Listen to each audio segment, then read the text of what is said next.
Okay, good morning. Today is Sunday, the 11th day of Shevat. And the 11th day of Shevat was the day that the Rebbe actually said 70 years ago, the Maimer of Basilegani, accepting the leadership. It's a very, very special day indeed. And today we begin the chapter 23 in Tanya. And just to give a brief introduction to this chapter, as the Alter Rebbe continues is to explain the idea that the world in the eyes of Hashem does not have any significance from Hashem's perspective, from God's perspective. Nothing really has any significance at all. We gave the example of speech, and just like one word does not have significance in comparison to the power of speech endlessly. And we said that by the only way, of course, by Hashem, nothing can go out of Hashem. Everything is Hashem. So therefore, everything in this world, the only way that we feel self-existing is because of the tzimtzumim, the contractions that Hashem, so to speak, contracted his light with various types of contraction to the point that we feel ourselves as separate entities. And this all leads to the understanding that when a Jew has the neshama, does not wants to disconnect with Hashem, and wants to be connected with Hashem. And therefore, if you will feel something that disconnects you from Hashem, you will not do it. Idol worship, anything that you feel that this is a separation from Hashem. And this is by our nature, because of the natural love that there is in every one of us that was given to us as an inheritance from the Avos, our patriarchs. However, how will this affect the actual doing of the mitzvahs and the studying of the Torah on a daily basis, the little mitzvahs, so to speak, things that we don't feel that by doing them or not doing them, we will really affect our connection with Hashem? This the Alter Rebbe explained that when we understand that everything is Hashem, even the little mitzvah connects you with Hashem. And in this chapter, the Alter Rebbe is going to explain how the connection with Hashem, how it happens through the doing of the mitzvahs, and how it happens through the Torah studying of the Torah. There's actually two ways and two types of connections.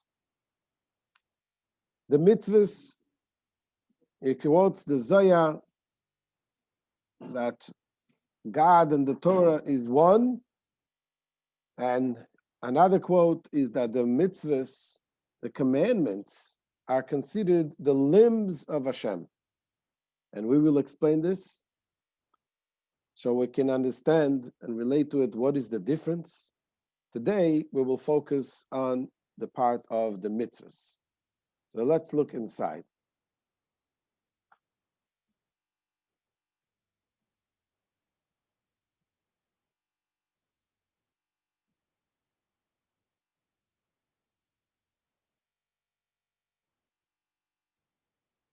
Okay.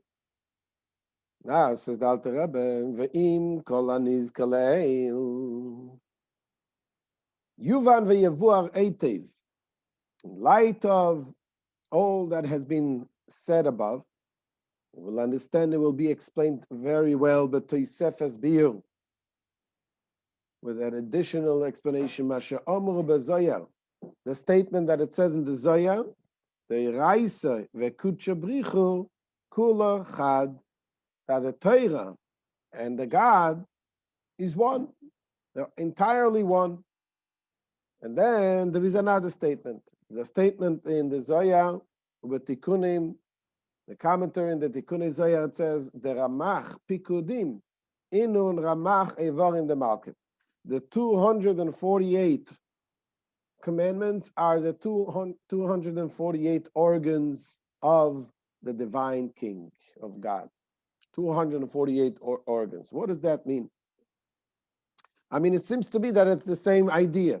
You're saying the Torah is one with Hashem, and you're saying that the mitzvahs are also one with Hashem. They're like their organs. But obviously in the Torah, when the Zohar picks an example, it is something that it really fits to all the details.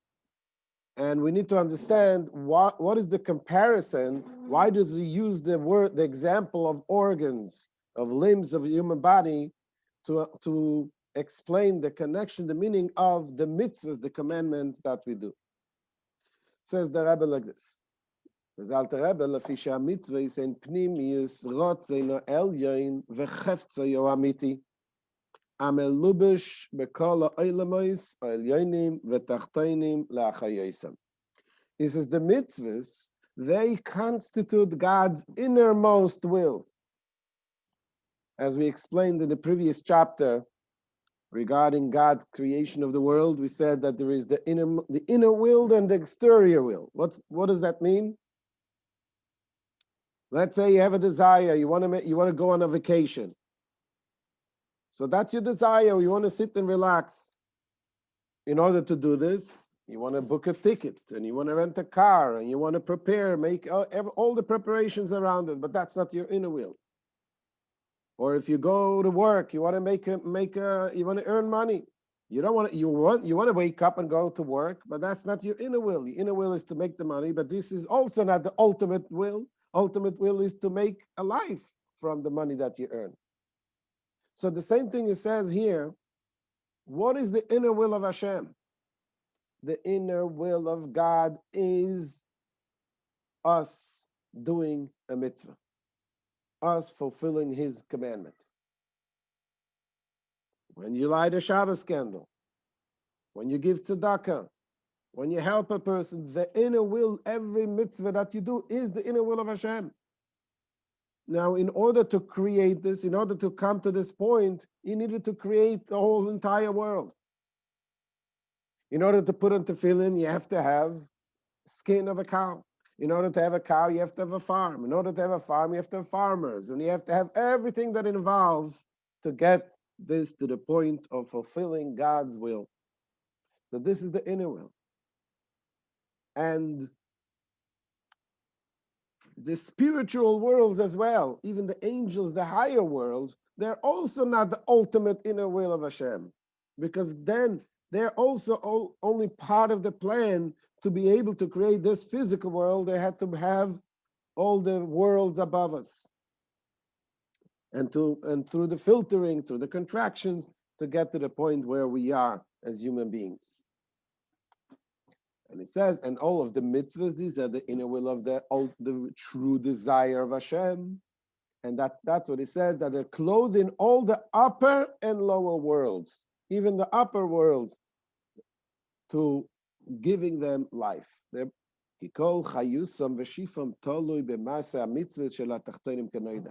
he says, all of the very life and the sustenance of all the worlds is dependent upon the performance of the mitzvahs by the creatures of this lower world. When we do a mitzvah, we give life not only in this world, but also in the spiritual worlds. So therefore it follows, says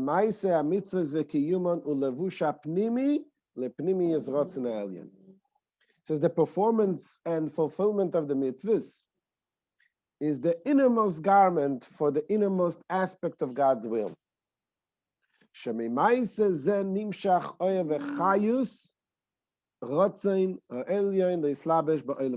Since it is due to this performance of the mitzvahs that the light and life of the worlds issues forth from the divine will to be clothed in them.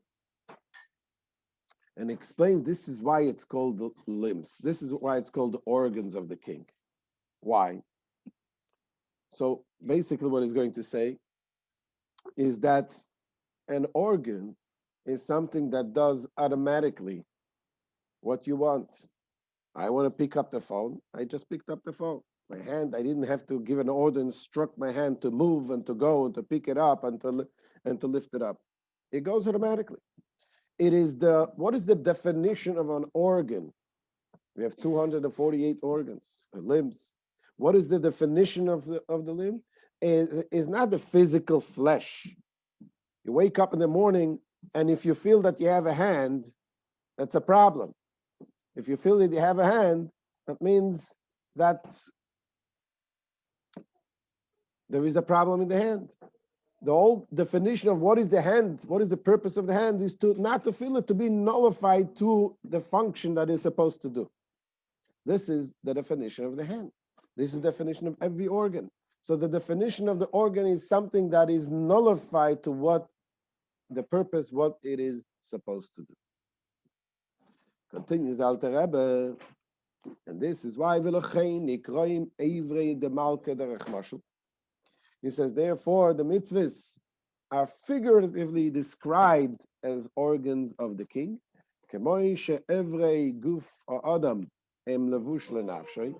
Just as the organs of the human body are garments, a garment for the soul, and they're completely and utterly surrendered to it. Why? Because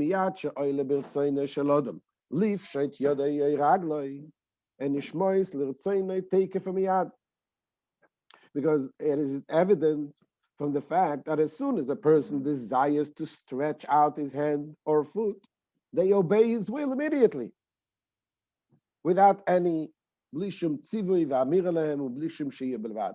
without any command or instruction to them, and with no delay whatsoever. But this is in the very instant that it enters his will to do so, right away it does it. Same thing he says is the idea of the mitzvah is kach derech moshel. The same thing is true. Just as the organs of the human body are completely united with one's soul and are surrendered to it, so too is the life force animating the performance of and the fulfillment of the commandments.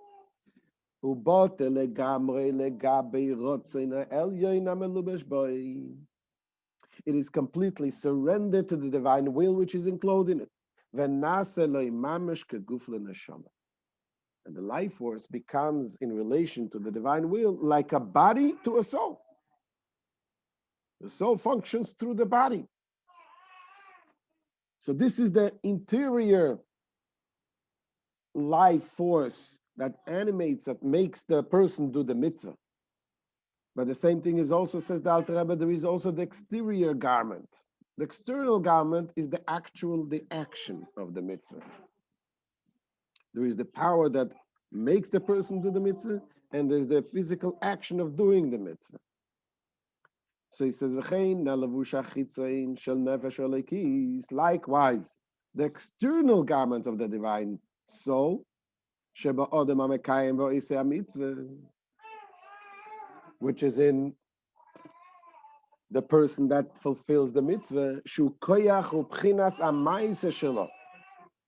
this is the faculty of action, which is external in compared to the faculty of speech and thought, since it is a function outside of oneself. You have the thought, you have the speech, is more of an internal force, and the action here, it says, is more of an external force. So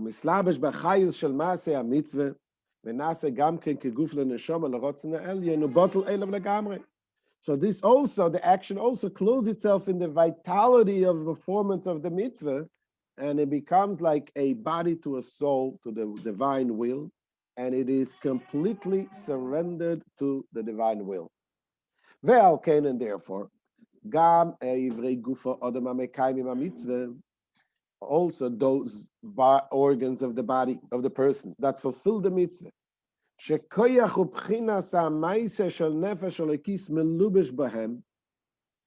Meaning that those organs in which the divine soul and faculty, divine soul's faculty of action is clothed during the performance and fulfillment of the mitzvah.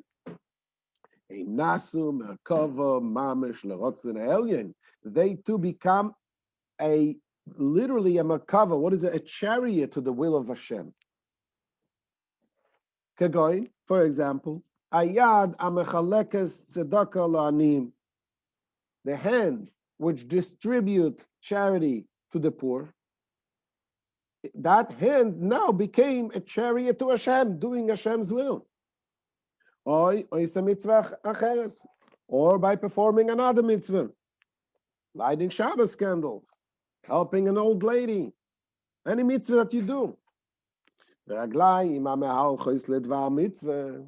Similarly, the feet that pursue, that are going to do a mitzvah, and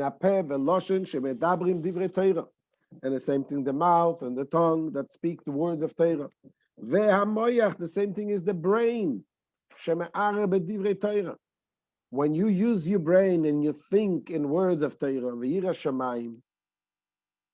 and things, matters of fear of heaven, and when you use your brain to contemplate the greatness of God, blessed be He. So the physical brain, there is an action. Every time when you use your brain, it affects the brain physically also. That's an action. And that becomes a vehicle to Hashem. That's what they say, the sages, the older they get, the more wise they get.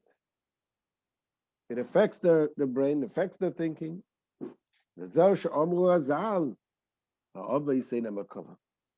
what our sages of blessed memory said, that the patriarchs are truly the divine chariot. What does it mean? By us, we are becoming a chariot while we do a mitzvah. So every time you do a mitzvah, you become a chariot to Hashem's will. But the others, the patriarchs, they were the Merkava, they were truly the chariot in their entire life. Why?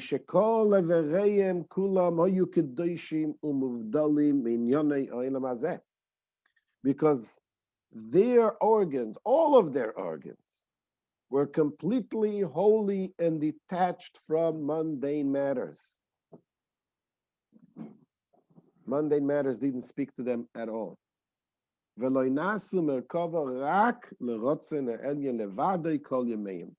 served as a vehicle for nothing but the divine will, their entire life. The entire life they did it. By us human beings, we can be a chariot to Hashem, and the next moment we can be, God forbid, a chariot to something else. The others, they were so nullified to Hashem that the entire life they were like a chariot to Hashem. They did not have their own will. All what they wanted is, with every part of the body, every organ of the body, is to serve Hashem, to do Hashem's will. This is here explains the way we connect to Hashem through the mitzvahs. Tomorrow is going to explain the way we connect to Hashem to this Torah study, and explain that this is even, in a sense, is in a higher form of connecting with Hashem. But what we can take away from this here today is to appreciate every time what we do a mitzvah, what we do, what we accomplish. We become a chariot to the divine will. We carry out God's will in at the moment we do a mitzvah. When you understand this, it gives you a whole new appreciation of doing a mitzvah, any mitzvah. So this is the end of today's shir. Thank you so much for joining, and please make sure to subscribe, to share this shir with your fellow Jew or non-Jew as well. This is something that everybody can benefit from. And the main thing, we should be able to see, ultimately become a chariot to Hashem in the coming of Mashiach. Any questions, Rabbi say?